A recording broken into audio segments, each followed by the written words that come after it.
Hello, I'm Paul Briley, and you're listening to Off the Comma. On this podcast, we explore all facets of what it means to feel stuck in life. We talk with people just like us who have found themselves sitting on a comma and not knowing where to go next. We'll unpack the experience, where they felt stuck, what they experienced, and what they learned. My goal is to inspire you by seeing yourself in others and finding possibility for yourself. Let's get into this week's conversation. All right, we are back with another exciting episode of Off the Comma. I'm very, very excited to be here. I feel very privileged to be here. And I can't believe we are well over 2 years on this podcast now. It's crazy to think. And that was never something not saying that I couldn't imagine that we could do it, but I didn't picture this, 2 years ago. So very exciting. And I'm so proud of the work that we're doing here because it's not my work, it's our work. And this podcast is truly a community effort. And just so grateful to all the folks who show up every week to share their experiences with life and being stuck and getting unstuck. And this week is no exception. This week we have Michael Allison, who I'm going to let him introduce himself in just a moment. Very excited to have him here this week. Michael is someone who's new to my circle, and I haven't had a chance to meet Michael yet, other than a few email exchanges. I'm really excited to learn more about you, Michael, and hear more about you through your story today, and see what I can take from your experience and what you've learned through the story that you're going to share with us today. So with that, I'm going to stop rambling. I'm going to hand it over to you, Michael. Tell us, how would you like to be known, and what would you like for us to know about you? Hey, Paul, thank you so much for having me. It's an absolute pleasure to be here. What I would like to be known for is someone that is of resilience and someone that is very been down the path of transformation. And when I say that, my past has been someone that has faced quite a good bit of adversities throughout my life, Mhm. from some of the things I experienced in Jamaica, coming to America, served in the military, some of the things throughout my transition out of the military that was pretty quite challenging, you might say, for the average or average person. And I've been able to get through or fight through some of these things. And I think it was all through being resilient. But on the other side of that came the aspect of transformation, where I had the chance to see the other side of things, the other side of life. And that's what I get a chance to talk about today throughout my life. And just Mm. having those things in place, it gives me the opportunity to make an impact in people's lives now today. Cool. So it sounds like you have a lot to share in terms of what you've experienced, and I'm really excited to hear about that. What words would you use to describe yourself as a human, as a person? How would you describe some of your traits and characteristics? Well, definitely resilience is number one for me. Hmm. And let me take you back to my story. So I was born in Jamaica, and from a very early childhood upbringing, we our country is the island and the Caribbeans, and we're used to natural disasters. And one of them was from a flood, and that actually left our family homeless. Where that Mm. night it was raining so much, then the water started coming inside of our house, and then my mom and dad had to sit us on top of the roof of the house. And from them sitting us on the roof of the house, we lost everything. Mom and dad had to rebuild and start all back over. But this was my first sign of seeing what resilience was like, seeing how they had Hmm. to pick up the pieces, and they didn't complain about it. They just figured out how we're going to make a difference and make a change, because, we can't just sit here and just let this thing happen to us. 2 years later, right after that, we go through Hurricane Gilbert. Hurricane Gilbert tears our house up, and we lost everything again. So this is when mom and dad decided it was time for a change. And from there we went to America. But when we went to America, they made a sacrifice, and they went to New York and try to like work odd end jobs to try to figure some things out for us. And then they sent me and my siblings to Miami, Florida. And when we went to Miami, Florida, we're separated from mom and dad. So you can imagine 7-year-old, Hmm. a 5-year-old, and a 13-year-old separated from their parents. And now we're living with distant family members that we haven't seen in a while. And we get there and we're in Overtown, Miami, Florida, which is the projects of the projects and the ghettos of the Mm. ghettos in Miami, Florida. And the first night that I get there, we're there. It's 7 kids in rooms. We're sleeping on the floor. Some of us are on bunk beds. And unfortunately for me, my older female cousins try to take my innocence away from me. Mm, And that literally rocked me and put me in a very uncomfortable place, especially not having your parents around and you're there in somebody, you're a guest in somebody else's house and you don't really know how to react or respond to anything from that trauma that actually is occurring at that particular moment. And that's where mhm, things started for me in regards to some of the things that I was bottling up on the inside. And shortly after that, mom and dad did come to America and we started moving around. But as we were moving around and you're trying to get acclimated, in America, I don't speak English very well. So, and we're very poor. So I'm getting bullied, I'm getting hazed. All of these different things is occurring to an immigrant kid in an American school, and you're trying to just find your way and figure things out. And that's the mhm. early beginning of some of the things that started taking place in my life that kind of like shaped me to where I'm at now today in regards to talking towards being more resilient. Yeah, well, it's very clear how important that word is to you, and yet Yeah. how profoundly descriptive it is. Because, I mean, just right there in that short introduction, things that you've experienced, the things that you've seen, and not only like some people could say, oh, I've seen a lot and so forth. They're talking about from an adult mind, an adult point of view, and an Hmm. adult capacity. So now you're talking about childhood, where facing things that no child truly should really have to face, and then you're completely out of your environment and your element. You're sort of like a guest, and so you have this guest mentality, like, how am I supposed to stand up for myself? And then the dare I say, correct me anytime I reflect anything back that's incorrect, correct me, but like, this just being this victim in so many different circumstances. Now, I want to caveat that by saying you might have been in a victim space, but it doesn't seem like you saw yourself as a victim, or you certainly haven't stayed in a victim role. So like, there's kind of the Yeah, what happened you're to right. you and then how you act about it, right? Yeah, you're right. So I never saw myself as a victim or anything of that, more so just someone that is experiencing this and is actually Mm-hmm. going through it. And I say that because shortly after that, once we started moving and we were trying to like figure things out for ourselves as a family, you know, I could see some of the stresses that affects my family, right? So Mm-hmm. for me, in regards to like being another stressor to my family. I didn't want to be that. At a young age, I kind of identified to see how hard things was for my family, and I didn't want to be in my mindset, I guess maybe like another burden to them, something that's going to cause additional things to them. And I say that so when my mom and dad actually came to Miami, my dad was working 3 jobs. So he was getting up in Mm-hmm. the morning at 5 o'clock and he was going to pick limes in the field. From there, then he's going to work a security guard job. From there, he's being an electrician. So that is gone mostly all throughout the day. And then my mom, she was a nanny and she was doing that on South Beach, taking care of other people's kids. So I could kind of see Mm-hmm. the sacrifices that they were making at that time.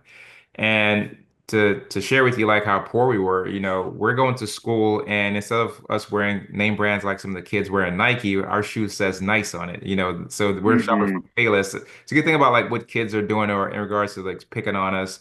And what really showed how we were we were a family that didn't have much was I remember one time I had broke my arm and my dad came to school and I could kind of see the stress in regards to I was a bill that he had to pay when I had Mm-hmm. to go to the emergency room. And we go there to put a cast on my arm. And after a couple months of the arm healing, instead of going back to the doctor for them to actually take it off, my dad soaked my arm inside of the tub and he cuts it off. Mm, mm, mm.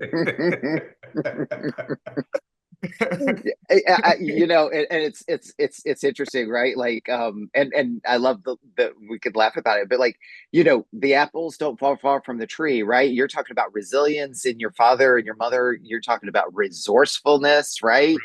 Man, yeah, yeah. But I don't know. And I'm not going to ask you to share on the interview here, but I'm probably older than you, but yet you described some things that from that generation, right? Like, it was all about the name brands that you wore, and if it was even slightly a knockoff. I remember kids Right. telling me, oh, look, you're wearing Garanimals. I'm like, no, it's Garan. It's the brand Garan and the Payless shoes. But man, yeah, the cutting the cast off yourself, like if it saves a Yeah, dollar, it's yeah, important, right? yeah. So I, so I, that's I when I started putting things in perspective and really understanding, like we got to get out of the situation. We got to get out of the circumstance, and we don't have things as some of our peers in school, so we're not in a great situation. And I really understood what my parents was always saying, like, get your education. You guys got to get your Mhm. education. You got to do this if you want to like make it in America. So those are some things that they were just always ingraining in our head at a very young age and just like keep pushing us to strive for greatness. Yeah. Michael, you've already shared a good amount of your history. Well, a good amount of the start of your history, right? Right. I want to get into the five questions so we can get deeper into the story that you're going to share with us today. So you and I haven't talked. We haven't, you haven't shared the story you're going to share. So these questions are going to be fresh for both of us. Before I get into the five questions, one thing I like to do with every guest is say, for the next 30, 40 minutes or so that you're going to be telling your story today, what's your intention for yourself in telling this story? Yeah, I believe the intention for myself is to just continue on that path of clarity and alignment. I would say I've lived by applying the three Ds. And I just think your decisions have so much impact in regards to clarity and just alignment. I think the direction that you choose to go in life Mm, aligns to that too as well. And then having that destination of where you want to be.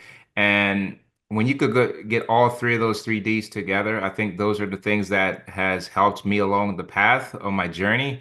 And that's something that I apply on a everyday basis. You know what I mean? So I think this is the thing that I would like to get out of this conversation too as well.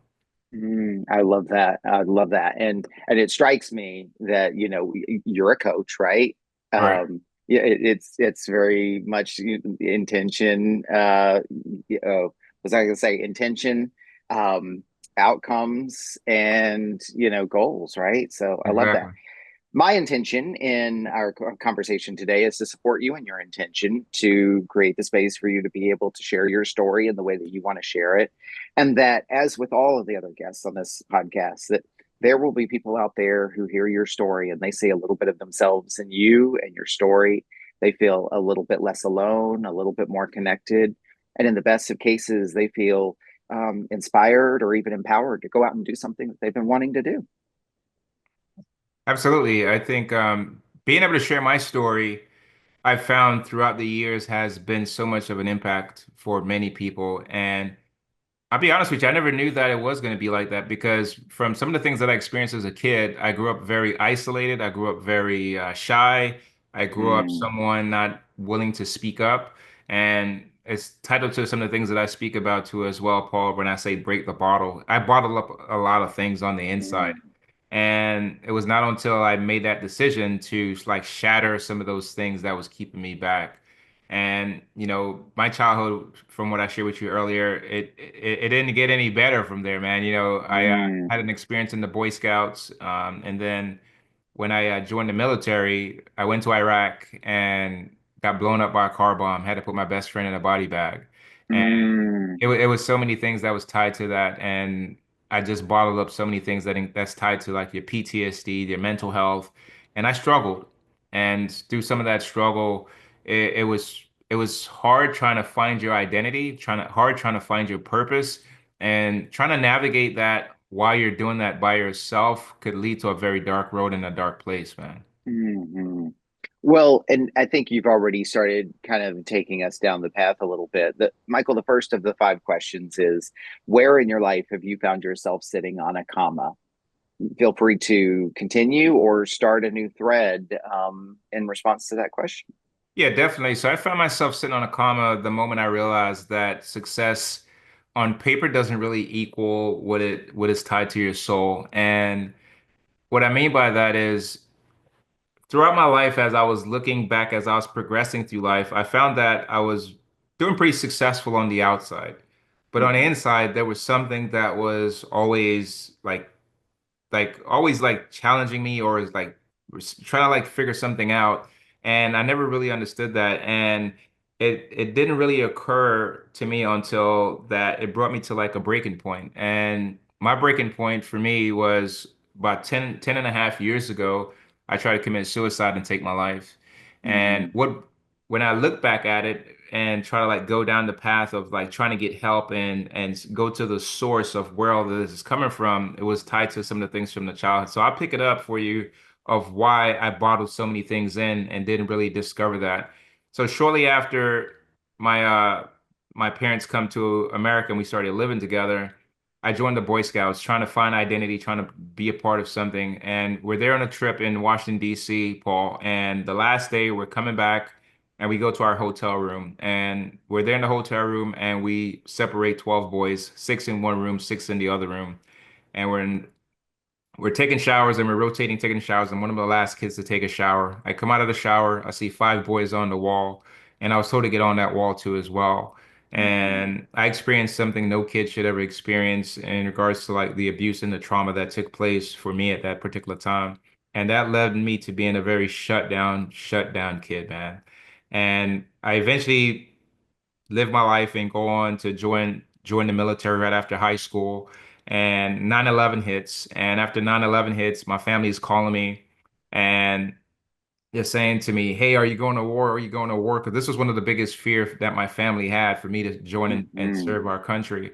And shortly after that, I go to Japan, live there for about a year. I get to California, and I get to California, and we're there training. And then Captain Venning comes out and tells us, "Boys, it's our turn to go." And mm, he shares that with us, and we started training and training and training and preparing. And this created another level of, I guess you want to say, when we raised the stakes and things to get to like another level of high intensity. And we trained and we leave from California to Seattle, from Seattle to Canada, from Canada to Germany, from Germany to Kuwait. And we're there in Kuwait and we're just preparing in regards to getting ready to go into Fallujah. And we're there sitting for 2 weeks. But this gave us a great opportunity to actually work with the people that we're going to actually serve with, get a chance to know them, build up that camaraderie. And I did that. And we get ready to take this convoy into Fallujah. And it's over 100, every single day, it ranges between 105 degrees to 120 degrees. We're inside of mm. tanks that's hot with no AC. We're fully armored up. And we go into Fallujah. And the first day that we get there, we're there for our briefing. And as we get in our briefing, we hear, incoming, incoming. And we get Oh, mortared. And all of a sudden, this gave me the reality of like, this thing is real and I could easily lose my life while I'm here. And nothing happened from that first engagement that took place. Shortly after that, we get assigned to go out on our first mission. And we're on our first mission and we're there on the highway. And we're there in the highway and we're getting ready to provide security for another unit that's in Fallujah. And then all of a sudden at midnight, we get shot at by RPGs, and you can feel the heat of the RPG shooting right over our head, and it lands behind us. And myself and my gunnery sergeant, Castanelli and Lowe, immediately traverse our vehicles and start firing at the building in front of us and level the entire building, anything and everything that was inside of it. The adrenaline that came in from this, man, was like this rocking. And I never really looked at it until we got back to the fob and me and my gunny was talking of how we work so in sync and instinctively and responded. And we just really talked about how that training took place. I want to fast forward you to when we was on our last mission though. On our last mission, my gunnery sergeant gets injured, and I'm put in charge to lead our unit. And we captured some Iraqis the previous day, and we turned them in. And we come back out, and we're delivering supplies to our unit, and we're going in a 360 perimeter, and we're dropping off water, ammunitions, and we're just talking to everybody and giving them their supplies. And we go to the last vehicle, and the last vehicle it has my gunnery sergeant. He's on there. He's smoking a cigarette. We have the doctor. We have Hernandez. He's the gunner on the Humvee, and we have my best friend Solto. That's in the driver's seat. Kid from Wisconsin, Caribbean kid from Wisconsin also. mm, And we give them their supplies, and we pull off. And Paul, 5 seconds from that, man, I hear the loudest bomb and loudest explosion in my life. Boom! mm, The blast from this. jolted my tank, slams it back down, slams me down, and knocks me out inside of the tank. Casanelli comes up to me, grab me, Sergeant Allison, and checking on me, and he wakes me back up. We get out after we got the all clear from Captain Venning, and I get out and I see nothing but dust, clouds, smoke, fire. You can smell blood in the atmosphere, and I see my gunnery Mm, sergeant blown away from the Humvee that he was just standing next to, and it's got blood running out of his ears. You have Hernandez, the weapon that he was manning, it blew his face off, so half of his face is gone. The doctor, his legs is blown off, and my best friend Soto, his stomach is on the steering wheel of this car, and of the Humvee. And then we have to put him inside of a body bag. mm, And I never really gave it serious thought at that particular time because something that I've learned ever since my childhood and the military actually bolstered that is how to compartmentalize things and how to bottle things and how to put things mm, away very, very fast and not too much give things too many thought. And I carried that with me throughout my transition out of the military. And something that really bothered me at that particular time was when I was going around that 360 and dropping off those supplies, it always burdened me with grief, with guilt of how come I didn't see that? How come I did not how I could have done something about that, not given a thought that the shrapnel from the car bomb gashed me above the eye, injured my shoulder, knocked me out, did all of those things. mm, And that really was one of those things that I was carrying with me on the inside that I really never actually got a chance to address. So when I got out of the military, I never went to a hospital. I never seen a counselor. I never seen a doctor. I never sought help or anything. So this is what I talk about when I bottled so many things in. I stayed in isolation. I carried so many things, and professionally, it looked like my life was going great, but on the inside, I was carrying so many things that I was not ready to release, not ready to deal with, and that brought me to quite a few adverse things that occurred to me when I got out of the military. So when I got out of the military, I worked on a railroad for about 5 years. And that last year that I was there, I get called for somebody jumped in front of a train. I go there to see the body, and all of a sudden that brought me back with flashbacks and flashbacks. nightmares and Yeah. stuff like that. And that same time while I'm going through that, I'm going through divorce. So as I'm going through this divorce, I get a DUI. I spent a year on probation, and so many horrible things started occurring in my life. And I just started spiraling. And I'm not addressing some of these things. And I was just struggling, man, struggling and trying to figure things out. And eventually after that, man, I found myself going through this divorce, found myself in Tampa, Florida, and not having any purpose, any meaning, any identity. And that led me to the brink of trying to commit suicide and taking my life. Mm. Michael, I just want to acknowledge you because, like many of your peers and colleagues, and I can't speak to this. You only you can, and your fellows who served with you can speak to this. But to carry something that the majority of the population in the world isn't going to be carrying to begin with, and then having to carry that when you come back into quote unquote the normal world, where people can't relate to it and understand it, or even I would assume these are just all my kind of reflections. Hmm. Even be able to empathize and understand what it's like to just carry the thing, much less understand why some of these events are now happening in your life. Not this isn't just someone who's just like, oh, I just think I'm having a good day. I'm going to go and make these decisions today. Like all of this is woven together and interconnected.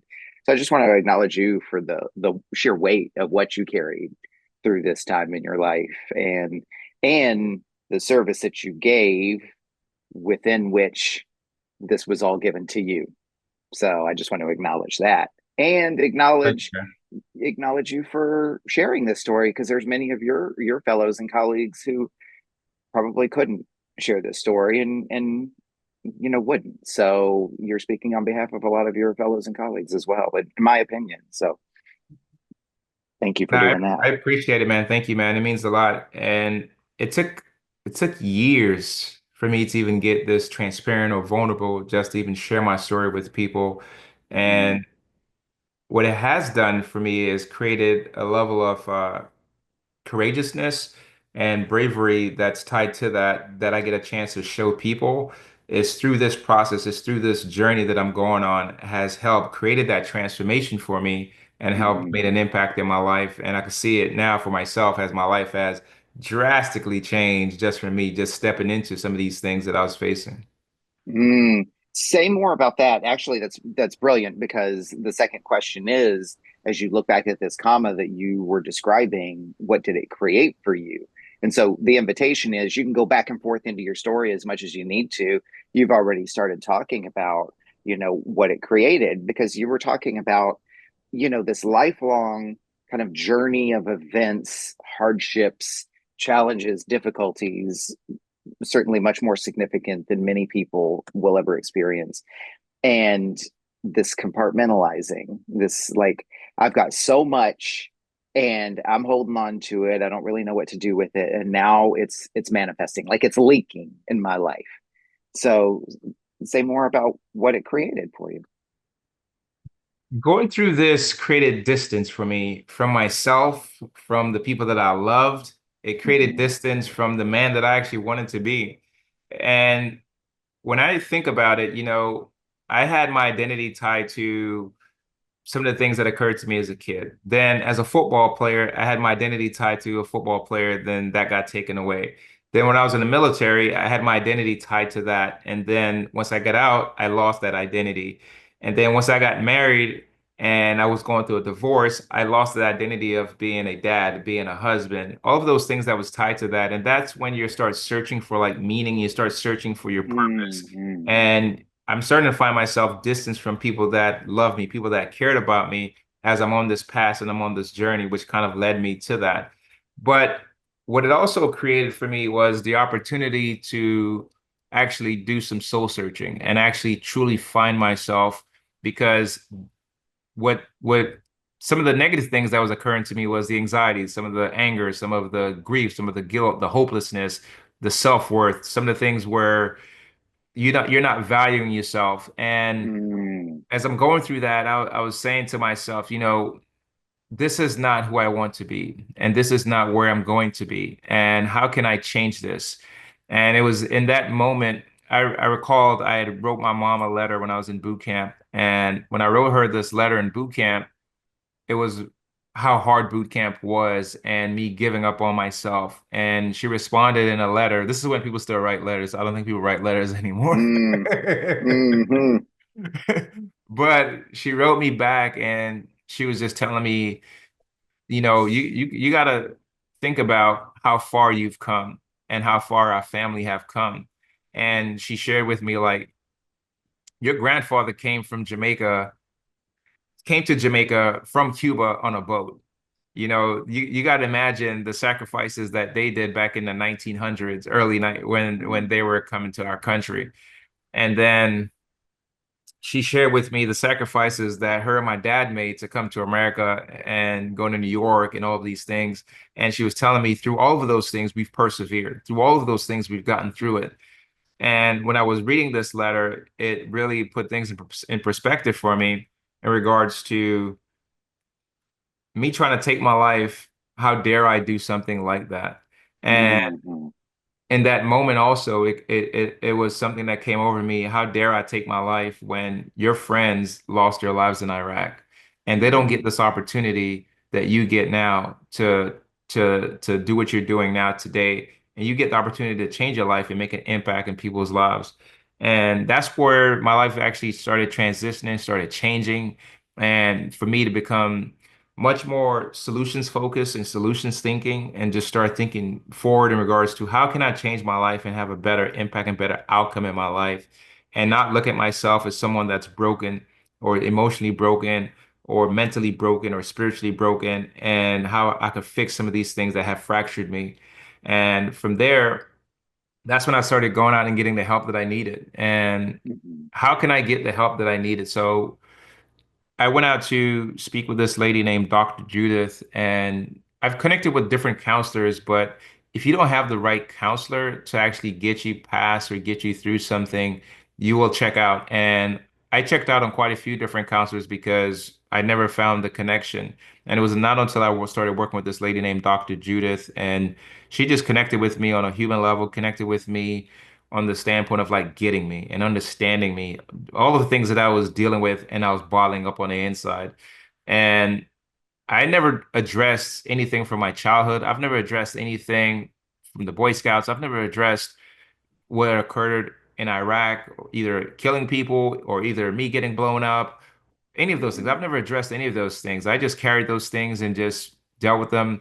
And unfortunately, on the outside, things could look good, but on the inside, I was struggling. And I think the quote that is out there, it's hard to see the label when you're inside of the jar. Mm, And I was the person that was inside of that jar. And when you get a chance to sit down with somebody that could actually see some of the things that you're dealing with, it presents so much clarity. And she started this journey of helping me getting past that.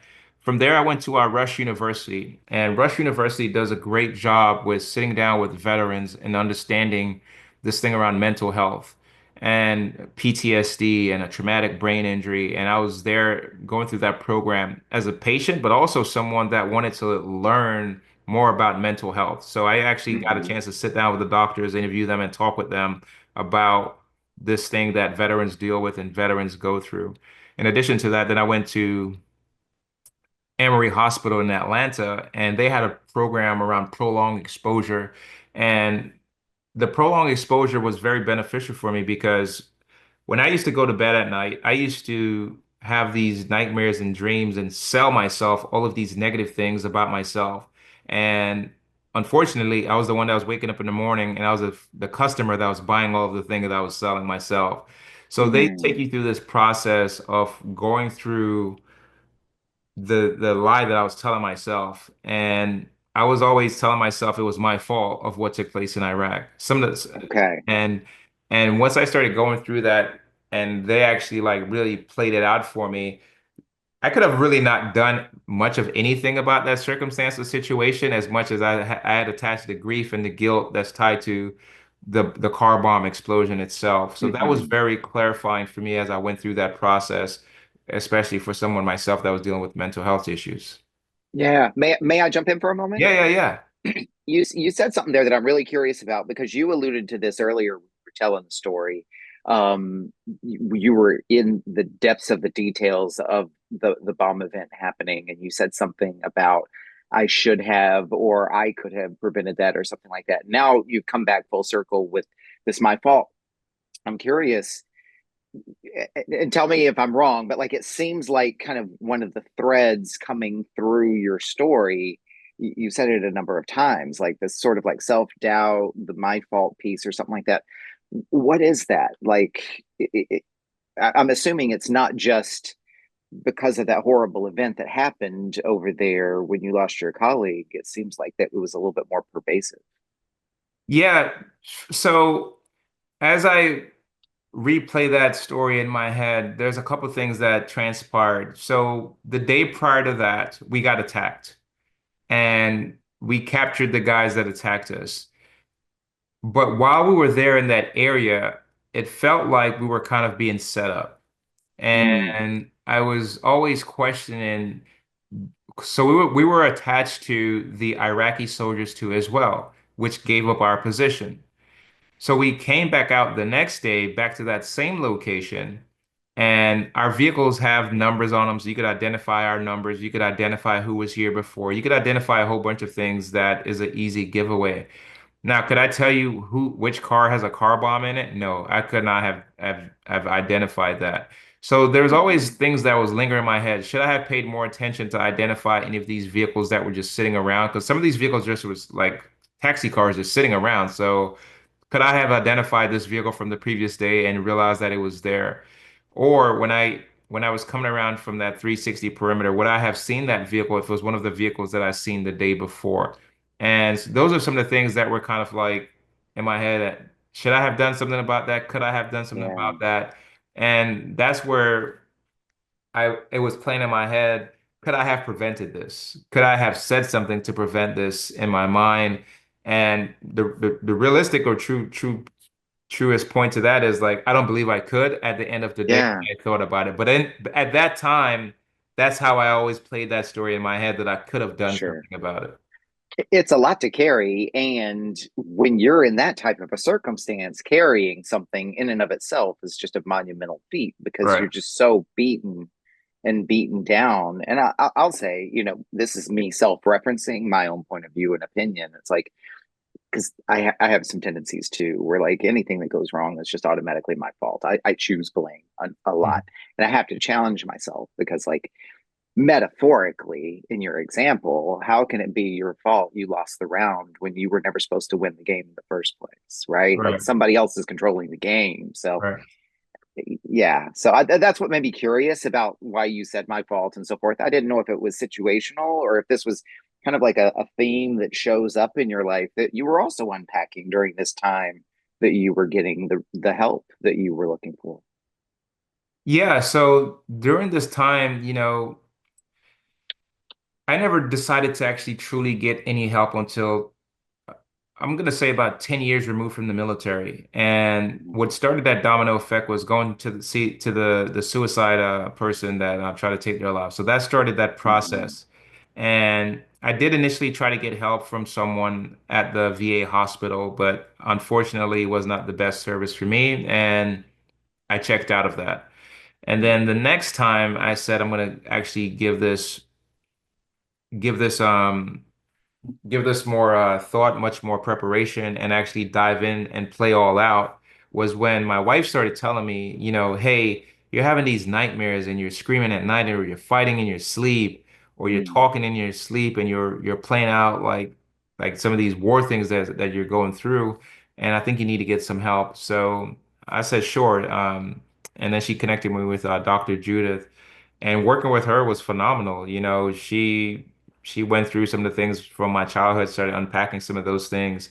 Then she started unpacking the dynamics of what it's like to be in combat and some of the things that was tied around combat and some of the stressors, some of the things that I was dealing with, and tying some of those behaviors that was connected from my childhood to as well in regards to how I respond and how I treat things in regards to just shutting down, being in isolation, getting agitated, getting angry, some of the things that Mm-hmm. lead to me easily getting either suicidal, getting depressive, the doubts and the fears, all those things that was kicking in. So she started like looking at those things and diagnosing or like diving deeper into some of the things at the core or at the root for me to get past some of these things.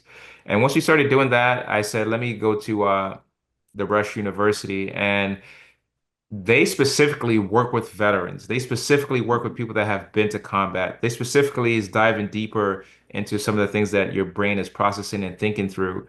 And being able to actually sit down with someone that is in this space and is working with veteran, not just a regular doctor that has no concept of what it's like to deal with a veteran that Right. has seen combat, that has shot guns, been blown up, been all of these things. So that was one of the much needed treatment that I needed, and going through that was very, very helpful. And then going through the prolonged exposure at Emory was one of the best trainings and best treatment that I've been through to help me get through that process. And Mm-hmm. the last thing that I did, I was I was not in a very healthy space, and I was doing a lot of things in isolation. I was doing a lot of things by myself. And I started attending this church called Journey Church. And at this church, there's a group of men there, about 20 of them, called the Freedom Group. And I joined this group. And the first time I joined this group, I actually joined it, but I guess I was a little bit skeptical when I did it. So I didn't play all out. So I was just more so kind of like a fly on the wall, just kind of there participating, going through the motions, and didn't participate as much. I participated, but not all out. Mm-hmm. And once I finished it, I was disappointed in myself. I said I did this, I went through this, but I didn't really share as much, and I didn't really truly find that breakthrough that I was looking for. So the next time I said, let me do this, but I'm going to play all out. And I attended all 12 sessions, but this time I was there participating. And the group is called Freedom, and freedom is to gain that freedom and break you free from all of the things that you've been tying yourself to that's been holding you back. And once I went Mm-hmm. through this process and went through this training, it was one of the best experiences that I've ever had in my life, man. It brought so much clarity. it freed me of so many things that I was holding on to. And I'll be honest with you, Paul, after I went through the program, they said, "Hey, Michael, can you come back and be one of the freedom teachers or instructors here, Wow. man?" So now I'm a freedom instructor at our church, but this was one of the coolest experiences that I had, man. What was, I'm going to go to the next question, and maybe this will kind of segue into that next question. What was on that point in particular, though, before we do, I'm rambling.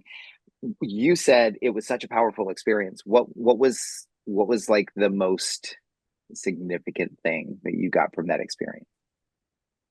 So I'm a person of faith and I'm a believer. So I the thought of all of these things that I attached to myself as like my identity was some of the things that I was holding on to. And it was so relieving to free myself and let go of some of these things that Mm, I was carrying my whole life.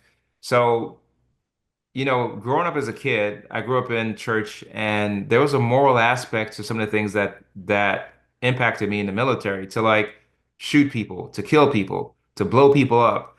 It was in my mind sometimes felt like I was doing a horrible thing mhm, at the end of the day. So I really had to go through the process of letting that go and shattering that. So that was one of the things that I really was going through and struggling with.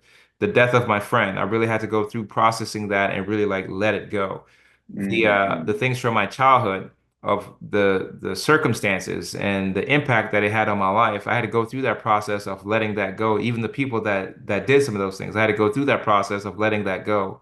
And knowing that I have the ability to just like free my mind and clear my mind and just move on with my life and move on with things and not actually be tangled to some of these things that was holding me back was one of the most freeing things that I went through that mm. freedom process.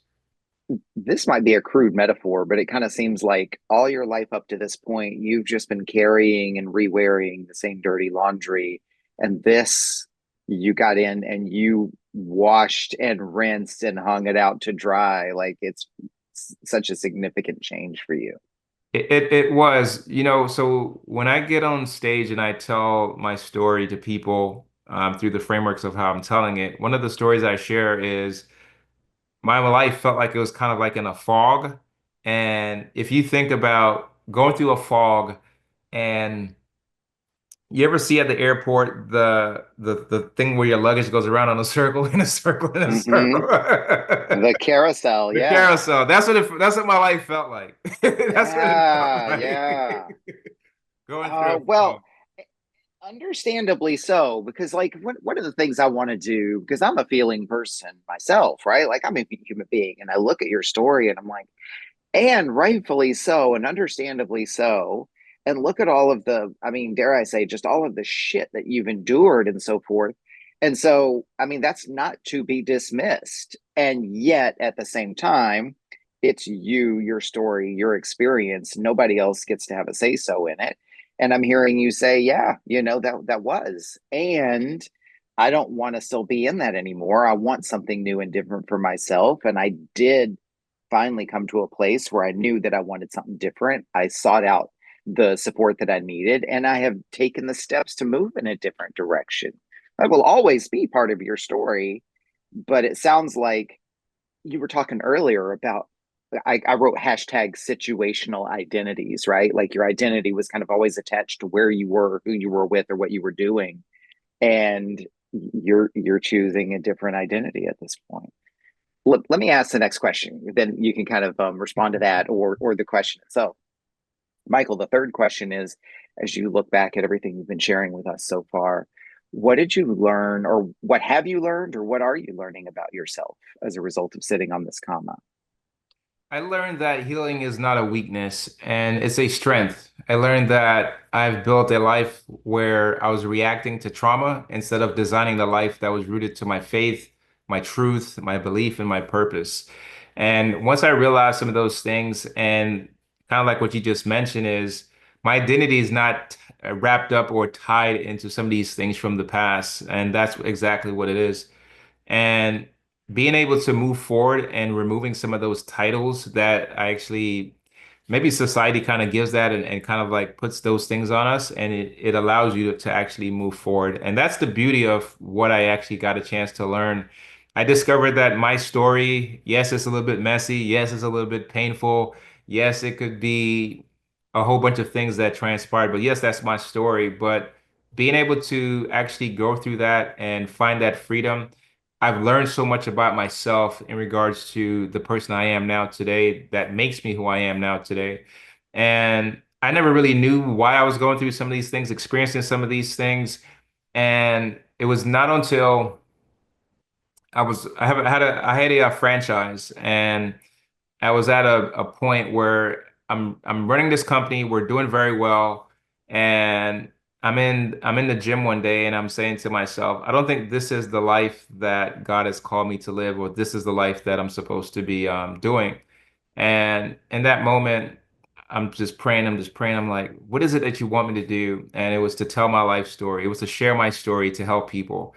Mm, And that's what came over me. And all of a sudden, like the weights just dropped out of my hand out of nowhere. And I contacted the franchise owner. I told him, I said, hey, I'm going to sell this franchise. I, I made a hmm decision in that moment, say, hey, I want to sell this franchise. We're doing great and all these other things, but this is not what I want to do with my life. mm, And I say that because from there I said, let me write this book and I'm going to share my life story in my book, and hopefully it could help people. And it was one of the most freeing thoughts in my mind, Paul, because I had went to Houston, Texas several years ago, and I had a friend named Steve, and we had sat down and he was showing me how to like write a book and show me how to like tell my story. And I told him my story, and I could never get past two chapters. And mm, it wasn't writer's block. It was me being vulnerable and me being transparent of sharing my life story with other people, especially as a man, with some of the things that occurred to me as a kid. sure. And I couldn't get Well, and may I add also, like someone who always has safety, as one of the things on the wall that you're looking at. Like, is exactly, this safe? Is this secure? Right? exactly. Hmm And I could never get past that. And so I sat on my life story or telling it or sharing it for close to 6 years. And in that moment, when I was in the gym, I wrote my book in 90 days and got the book out. From there, I was able to do a TED Talk. I'm saying all that with you. As soon as I did the TED Talk, I had a room of like 20 people come up to me and was like, thank you for saying that. Thank you for sharing that. I never knew that somebody else was going through some of the same things that you're sharing or telling people that you've been through. And that's when I Mm, realized how much of an impact my story is freedom to other people too. I didn't know hmm how much of an impact my story is freeing people of getting past some of the things that's been holding them back. So that's what I learned that, Yeah. yeah, I may be going through these things, but now I see that I could be an example where I could help get people past some of the things that they're hurting from, some of the things that they're struggling with too, as well on a day-to-day basis. What I love about this, and you tell me, you shape this however you need to shape it because it's your story. But what I see in this, a little bit of self-referencing, is the power of, like, it wasn't that you needed to help others, it was that you needed to tell the story. Your Right, assignment was, I got to tell the story. That was the dumbbell drop, right? Like, there it right. is. And then the benefit is that other people are going to be helped by it. But I'm guessing you have probably an eye to that, but your focus is on getting the story told or telling it the way you want to tell it. And then it will do what it needs to do, right? Exactly. And this has come up a number of times in a number of conversations where it's like, I see this over and over and over again. I've seen it a little bit in my own life where it's kind of a crude description, but the pain becomes the product. Like, whatever the hardship is that you're going through and that you think you may not survive could surprise you and actually be the very thing that you're going to go all in on, because it will change direction for you. Like you're talking about, I went through all this stuff and now I got to tell the story about it, right? And my own experience was, I had a moment like that, while walking around a park after a major like blockage and everything, and it's like, well, I can't seem to get myself unstuck, but other people tell me I help them get them unstuck, and I'm like, well, that's it.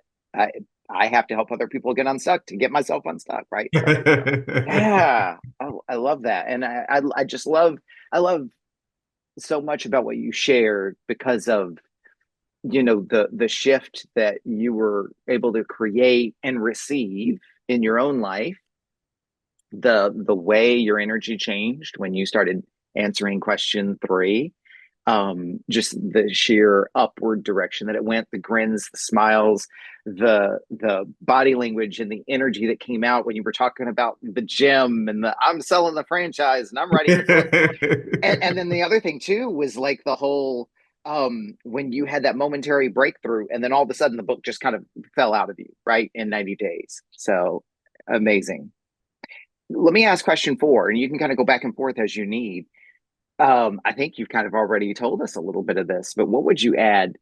What has changed for you as a result of sitting on this huge comma that you've been sharing with us? Man, my life is the greatest and the best right now, Paul. And here's what has changed. For me, I was in a very unhealthy space. So throughout that process, I was on 13 different medication. I'm medication free. Mm, Throughout that process, I was on my I was going through a divorce. And then me and my wife decided to work on our relationship. And I told you that I was going through divorce and I lost that identity of being a dad, being a husband, all of these different things. So throughout that mhm. process, this is why I talk about decision, direction, and destination. Part of that destination was put my family back together. So I went through that entire process over 3.5 years of working on myself to become a better person, become a better man. And working with a counselor to get me and my wife's relationship back together, and we got remarried 3 years ago, man. So Nice. those are the results of some of those things that's impacted that. Throughout that process, I was in a very depressive state, got up to about 350 pounds. I'm down to 220 pounds. You know what I mean? Wow. So Yeah. this is the results of that, being able to work on myself and get past some of the things that was holding me back has changed my life so much tremendously, man. And knowing that I'm impacting thousands of people, like people are sending me emails, people are giving me testimonials, people are writing me, and just knowing that that's the results of me sharing my life story, and nothing feels greater than that, man. Mm, that sounds really powerful. Again, you lit up, and I know these things didn't happen overnight, right? And Right, it, right, and it right. continued to take a lot of hard work to do Yeah. those things, but look at the results of that. And what a shift, and what an awesome counterbalance to the story, right? What an awesome arc from where you were to where you are. And obviously, you're a young man. You have many more chapters in your story to go, too. I have a question that has been brewing, and I have to challenge myself. What's my intention? What's my motivation for asking the question? But I'm going to ask it anyway. This, my identity was what I call situational identities, right? It was this, it was this, it was this. And now I can hear you shifting again and saying what I believe your identity is. Here's my question. As you look back over the arc of your life, what would you say your identity always has been? My identity has always been someone that has been resilient. I think it was always inside of me, even as a Mm, kid, from a childhood, from I was always I guess I was that kid that would always take things and try to break it down and try to figure things out. And I remember one day I had picked up this big piece of like car part and I wanted to like break it apart and figure it out. Unfortunately, this big piece of thing fell on my feet. oh, And and it showed me though that as much as this hurt, I cried, but I never stopped saying that I was not going to break this thing down. I'm going to still figure this thing out. So I bandaged myself up. My parents bandaged me up, and I still was trying to figure this thing out. And in that moment, as I look back at things in my life, there's never been something in my life that has stopped me. There's never been anything that has occurred to me that that says I'm going to give up. Even the mm-hmm, brinks of trying to commit suicide, something happened where that didn't happen. And it's allowed me and propelled me to always continue to keep on pushing. So resilience has mm-hmm, always been there for me in regards to just keep on pushing and keep on striving for something that, so that's why I would say that my identity is someone that's always going to be resilient.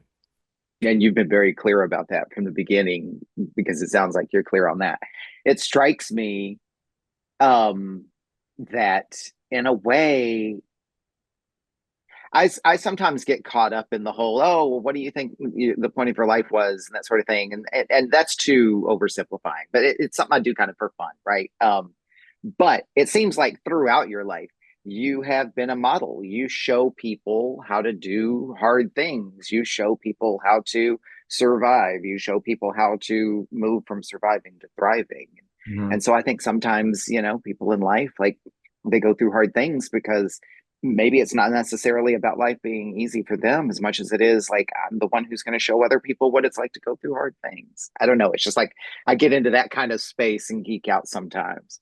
I agree with you. I embrace challenges. I don't look at challenges as something that I can't conquer. It's w when I was in Japan, I had this captain. She came up to me and she was observing me like the whole year in regards to Mm-hmm. things that I did. And she gave me the award, and the award was the Can Do Award. She said to Mm-hmm. me, "There's has not been one thing that I ever gave to you that you could not do. Whether it was easy, Mm-hmm. hard, whatever it was, you just took it and like accomplished it and knocked it out of the park." So I've always had the mindset of like, there's a way to figure this thing out. There's a way to get this thing accomplished. There's a solution to this. That's why I'm always talking about if you become solutions thinking, solutions focused, you can solve most things. Yeah. One other acknowledgement, then I'm going to go to the fifth question so we can start to kind of bring things to a close. But you talked about your experience with suicide attempt. And this has come up so many times in this show, many episodes. I have many guests who have shared their experiences, whether it was just the hint of a fantasy of an idea to full on suicide ideation to suicide planning to suicide attempts. And in every single one of those stories, they're always telling the story from the other side where there was something about that narrow point of the funnel that they got to, but when they pushed through on the other side, now there's this whole big other story of their lives that at that moment in their lives they couldn't have predicted, they couldn't have imagined, they couldn't have seen. But every single one of these people who touched that concept in their lives has this big story to tell now. So I'm just curious, is there anything else? I'm not forcing, and I don't want to take you back into a space or anything. Is there anything else? I don't know why I feel compelled to ask this question that you would say about that experience as it relates to where you stand today. I think that was the silver lining for me, man, that has propelled my life and changed it. At that time, I was in a dark space and I was in isolation. I was living in Tampa, Florida, Mm-hmm. and I was going through this divorce, and I had requested to move to Tampa, Florida because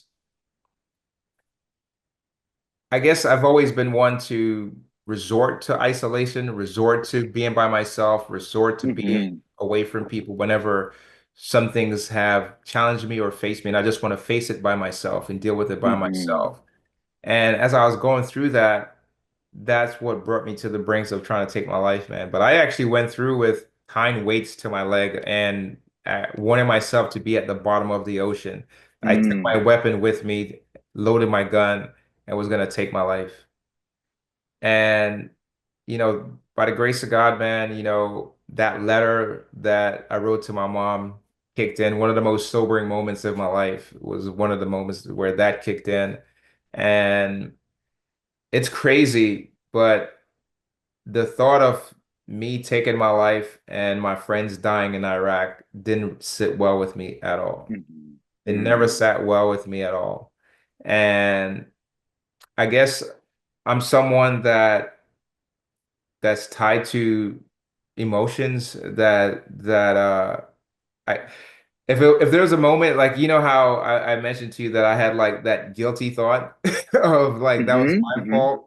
This was where it was a moment where guilt kicked in, but it was a it was a good guilt that kicked in. Well, every feeling, every emotion can serve you in some way Right. or another, It's right? it served me in this moment, guilt kicked in, as in like, how dare you? How dare you? I appreciate you sharing that. A number of guests have talked about the letter writing. Hmm. Every single one of them, there was always something. There was some pause. There was some moment. There was some, let me put this off. Many guests talk about I wrote the letter and then suddenly that triggered something. Many guests say, okay, I wrote the letter and I went to bed, but in the morning something shifted, or I was ready to do something and then there was a thought, or there was much like what you're sharing here. And so I don't know, it just seems like, and I'll confess, I've had my moments too, certainly nothing like what you've experienced, but um, something about when you get that close, it touches something deep in you and touches something that is an appreciation that I think many people don't ever have to come to and also don't get to experience. I don't know. Anything you would No, add to that? no, I agree with you. I agree with you. I agree. Ah. Let me ask question five. So, and you can, make it a punchline if you like. What does getting off the comma look like for you? Getting off the comma means taking ownership of what's next for you, taking ownership of your destination, taking ownership of the next chapter in your life, taking ownership of your truth, taking ownership of who you want to become. And we talk about the identity, but taking true ownership of what that truly looks like and what that's going to be for you as you move forward in life, man. If it's for me to be bold, if it's for me to be purpose driven, if it's for me to be faith filled, all of those things is tied to me. And taking ownership of those things as I lead my path and lead the legacy that I'm trying to build for myself, for my family, for my community, that's what it means for me. Mm-hmm. And I would even add, and you tell me if I'm off base here, but taking ownership isn't a one magic moment, right? It's a journey all along the way. It's taking ownership moment by moment, day by day, week by week. And sometimes it feels like a big event and a big accomplishment and achievement. And sometimes it's exercise every day. Is that a fair thing to say? It is fair. I look at it as I believe in the 3Ds that I always talk to you, that I was speaking to you Hmm. about, but it allows me to break up all the patterns. It allows me to choose my path. It allows me to own my future. And whenever challenges or adversity comes at me, man, I don't look at it as something that I can't do, man. I embrace it. Yeah. I've been through so many things, man. It's like I said, I have that can-do attitude. Let's go. Let's move Hmm. forward. Let's deal with this. And Hmm. having that attitude and having that mindset, it just allows you to think much more positive. It allows you to be much more outcome and solutions focused, Hmm. where you don't allow yourself to go back to your past. You don't allow yourself to go back through anything that has held you back. And that's the greatness of my story and the things that I've been through as well too, because now I already know that I can accomplish and do so many hard things because I can do hard things. Hmm. I love it. I love it. We could keep going, or I could force you to keep going because I always have lots of questions and so forth. Michael, let's wrap things up. All podcasts must come to an end, right? So last two things for folks who really feel moved by your story, want to learn more about you, reach out to you, contact you in any way or for any reason. I'm going to put all your information in the show notes, obviously, with links. Where can people find you? Where would you like for people to look you up? Definitely. People can find me at www.michaelwallison.com. That's my website there. And on all social media platform at I am Michael W. Allison as well too. Nice. And then lastly, I do this with every guest, and this section is called acknowledgments because we're obviously here about lifting people up, sharing people's voices, letting people be heard. And your story wouldn't be complete if we didn't give you an opportunity to acknowledge people in your sphere of influence. So it's an opportunity for you to boost, give a voice to, lift up people in your sphere who matter. And that could be organizations, causes, other creators, people who are important to you in work, social, family, and so forth. Who would you like to acknowledge today? And I'll make sure to put that in the show notes as well. Definitely. First and foremost, I would just like to thank my wife and my family and my kids. They've been my biggest supporter as I've been on this journey that they've seen me go through for this particular transformation phase that I've been through, man. And they've been my biggest supporter. And you know that, as I mentioned to you, we've built our family and put our family back together. Next thing I would say is Mhm. the Freedom Group. Those guys helped me, supported me, has been my rock and my cornerstone to help me get through some things that I've dealt with. And especially all of the nonprofit companies out there that has supported me along the journey with some of the therapy sessions that I've been through, and definitely Rush University and the veterans at Emory Hospital as well. And lastly, just my team at the Adversity Academy. I have some great staff members that has helped our company build our company and is getting our company into many different areas of helping people that is going through their adversities too as well. So that's who some of the people I would love to definitely acknowledge, man. Nice. Well, those are important, as you've certainly described, very important people and organizations and resources to acknowledge. And I hope folks will check these out. And if you don't have some of these resources available to you in your community, look for something in your community that is comparable. So that's always the invitation to folks. Michael, thank you so much for coming and sharing this story. It was a big story, and I know it's a very important and profound story for you. So, as with all of our guests, I so appreciate everything that you've shared and just the hope that you bring, that you convey in just the arc of your journey. So, Thank you, Paul. It's been an absolute pleasure to be with you, man. Thank you. yeah, have a wonderful weekend ahead. Thank you. You too. What an honor it is for me to hear and share these powerful stories. I hope you feel the same way. Think about what you learned from this conversation. I encourage you to write it down in some form of journaling or reflection, because surprises can reveal themselves to you when you write your thoughts down. If you were moved by today's conversation, pass it along to someone you care about. And if you do discover something you'd like to unpack further, book a call with me and let's talk about it. My links are in the show notes. Be sure to like this episode and follow the podcast here on this platform and all social media at Off the Comma. Feel free to interact and comment. Thank you for listening to this episode of Off the Comma. As always, keep noticing and keep listening.